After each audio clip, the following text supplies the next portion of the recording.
Sa isang podcast ng Warriors forward na si Draymond Green, kamakailan ipinagkumpara nga po nito ang current Team USA at ang Dream Team noong 1992. Ayon kay Draymond Green, para sa kanya mas malakas daw ang 2024 na Team USA kumpara sa 1992 Dream Team.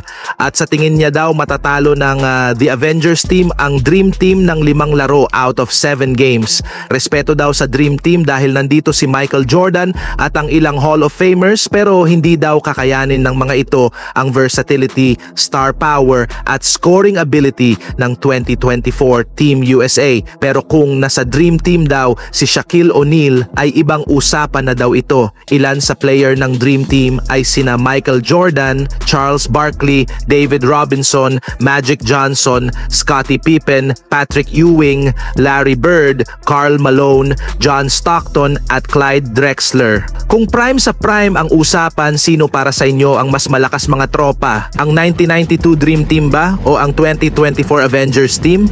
Bagamat wala pa ni isang move o trade ang nagagawa ang Los Angeles Lakers, hindi rin naman nito ibig sabihin ayaw nilang magpalakas sa kanilang lineup. Sa katunayan, kahit man hirap silang makipagnegosasyon, hindi rin naman ito magiging hadlang sa kagustuhang makakuha ng isang bagong sentro.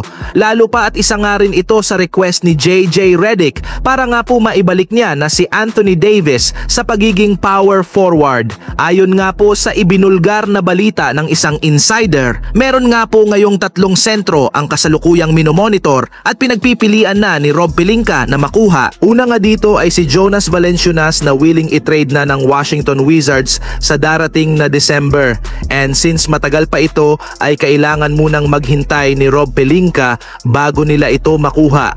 At dyan na nga papasok ang iba nilang pinagpipilian, kagaya na lamang nina Walker Kessler ng Utah Jazz na posibleng nilang makuha gamit ang isang future first round pick, at si DeAndre Ayton ng Portland Trail Blazers na willing rin ibigay sa Lakers sa tamang halaga. Yes, mga tropa, kung gugustuin nga talaga ni Rob Pelinka na gumawa ng trade, maisa sa katuparan nga ang kahit sino man sa mga ito bago magsimula ang season. At pag nagkataon, mga tropa, ay sigurado nang makakabalik na si Anthony Davis sa power forward posisyon at lalakas pa ang kanilang front court.